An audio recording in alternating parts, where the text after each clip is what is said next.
Hola, ¿qué tal? En esta oportunidad vamos a resolver la estructura reticulada que se muestra en la figura.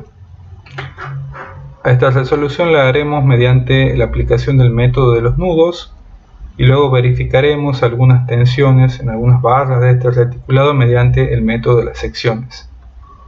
Comenzamos indicando algunos ángulos que se pueden obtener mediante la geometría. Lo que hacemos primeramente es llevar esta carga distribuida de 10 kN sobre metro a los nudos a donde está interviniendo. Para eso lo que hacemos es tirar líneas perpendiculares a las cargas desde los nudos y luego dividimos en dos los segmentos que se generan. Al hacer esta división, concentraremos esta parte de la carga en el nudo A de un ancho de 1,25, esta parte de la carga en el nudo F de un ancho de 3 metros y esta parte de la carga en el nudo H de un ancho de 1,5 metros.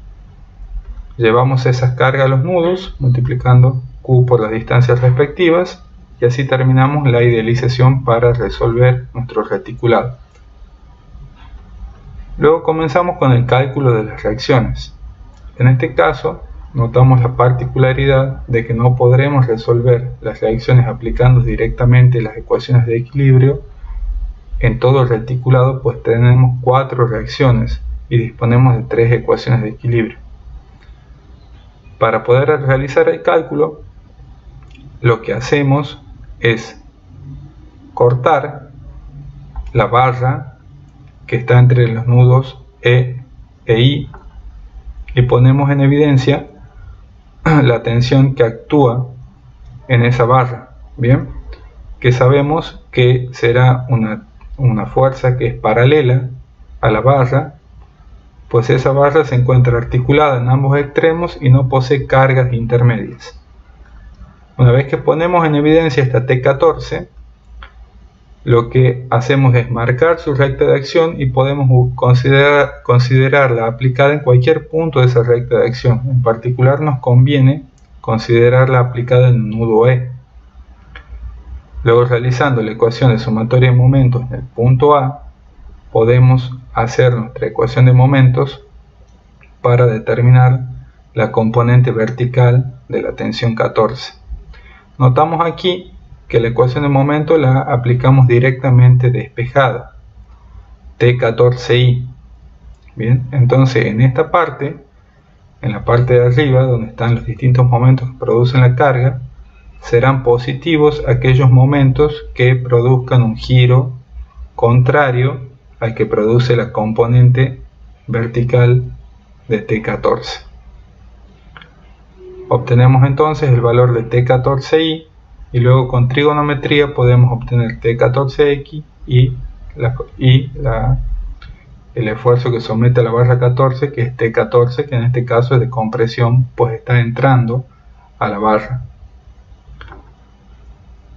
Mediante la aplicación de sumatoria de fuerzas en X podremos obtener RAX y mediante la sumatoria de fuerzas en Y podremos obtener RAI.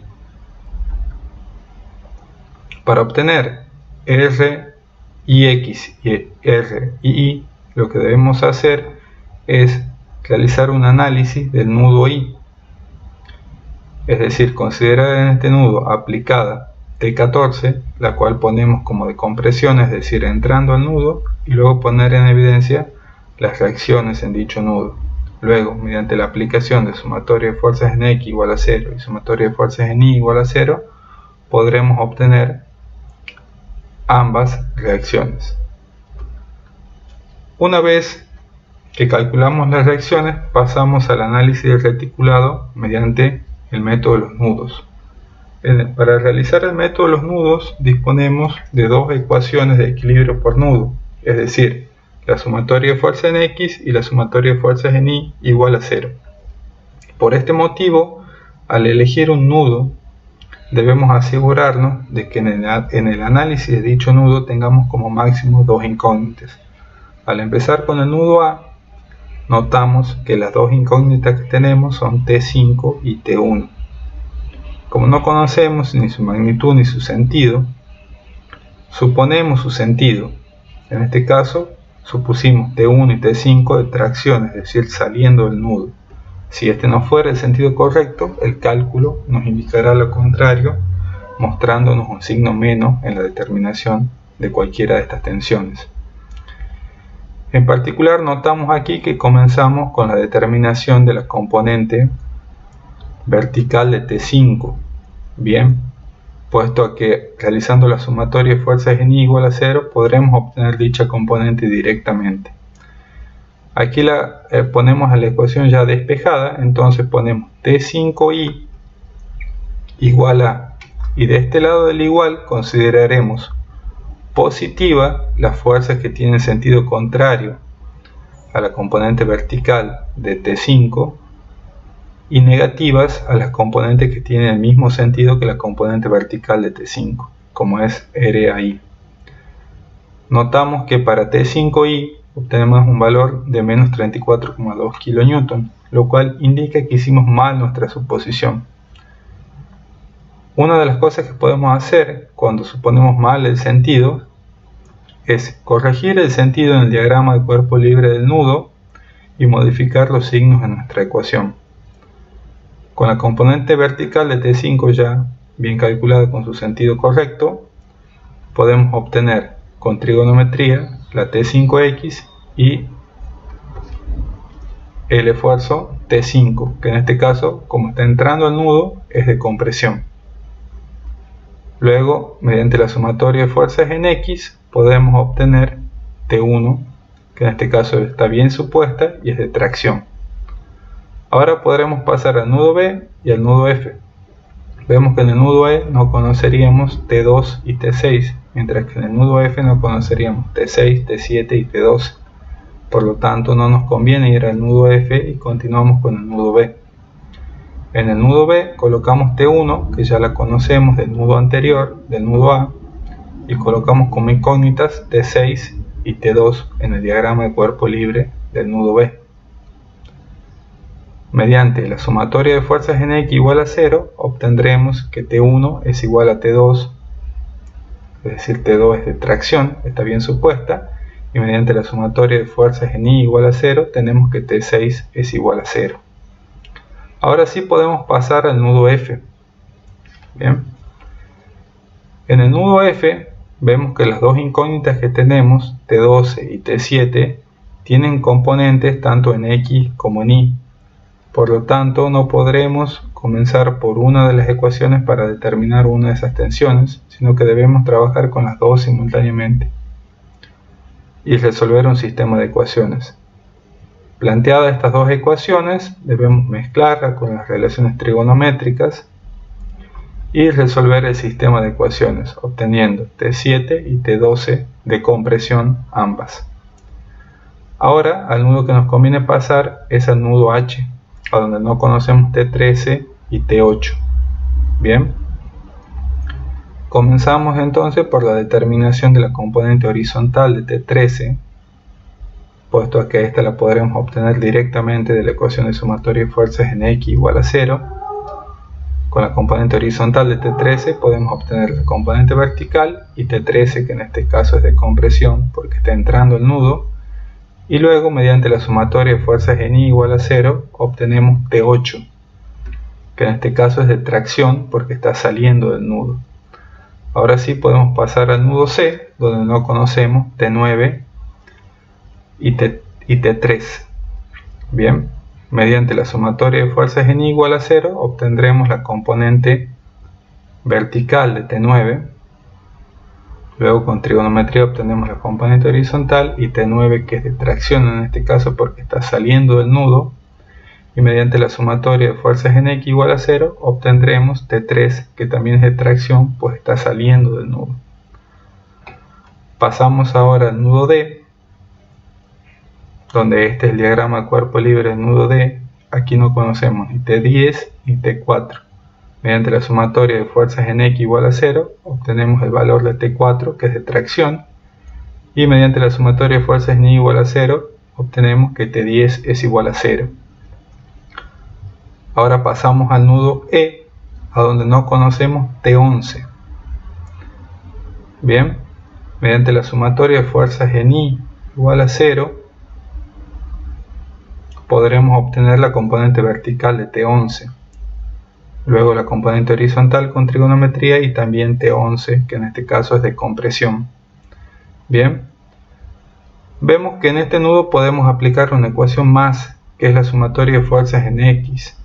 Pero ya no tenemos más incógnitas para encontrar en este nudo, por lo tanto esta ecuación nos sirve de verificación. Es decir, todas estas componentes que tenemos aquí deben verificar esta ecuación, lo cual nos indicará que todo el proceso que fuimos haciendo hasta este momento viene avanzando correctamente. De la misma forma, al ir al nodo G, vemos que ya tenemos el resultado de todos los nudos de la vuelta G. Por lo tanto, las dos ecuaciones que podemos aplicar en G, la sumatoria de fuerzas en X y en Y, son ecuaciones de verificación, es decir, que todas las tensiones que calculamos previamente deben verificar ambas igualdades. Lo que haremos ahora será, mediante el método de las secciones, determinar la tensión de las tres barras marcadas en la figura. Bien. Para la aplicación del método de las secciones, lo que haremos es separar la estructura reticulada en dos partes, cortando las barras, que en este caso son la barra 2, la barra 7 y la barra 12. Cuando las cortamos, para tener equilibrio, es decir, para que cada una de estas partes quede en equilibrio, deben aparecer las tensiones en las barras que se cortaron. Y luego lo que debemos hacer es decidir si vamos a trabajar con la parte izquierda que cortamos o con la parte derecha. Las tensiones a las que deberíamos llegar estudiando la parte izquierda o la derecha son las mismas, es decir, aquí simplemente hacemos la elección por conveniencia de cuál será la parte más sencilla de analizar. En este caso nos quedamos con la parte izquierda y marcamos en esta parte izquierda los nudos C y H, los cuales, si bien no están adentro de la parte de la estructura que decidimos analizar, nos servirán para tomar en estos puntos ecuaciones de momento. Bien. El método de las secciones en reticulados tiene la gran ventaja de poder aplicar esas ecuaciones momento en los nudos y anular simultáneamente varias incógnitas para obtener otra incógnita que deseemos conocer. En este caso vemos que si aplicamos la sumatoria de momentos en el punto C, estaremos anulando T7 y T2. Bien, y considerando aplicada T12 en este nodo, que es el nodo H, solamente estará haciendo un momento la componente horizontal de T12, es decir, T12X, la cual podremos obtener directamente y luego obtener la componente vertical y T12 mediante relaciones trigonométricas. Lo mismo cuando queramos obtener el esfuerzo T2 de la barra 2, deberemos tomar momento en el punto F y así podremos obtener T2. Bien, vemos que en este caso T2 está saliendo de la barra, es de tracción, y T2 está entrando a la barra, es de compresión. Finalmente podremos obtener T7, pero en este caso ya no nos queda cómodo tomar momento en algún nodo, porque no estaremos anulando dos tensiones simultáneamente. Lo que decidimos hacer en este caso es aplicar una sumatoria de fuerza en I. Con la sumatoria de fuerza I podremos obtener la componente vertical de T7 y luego, mediante relaciones trigonométricas, encontrar la componente horizontal y T7, que en este caso es de compresión.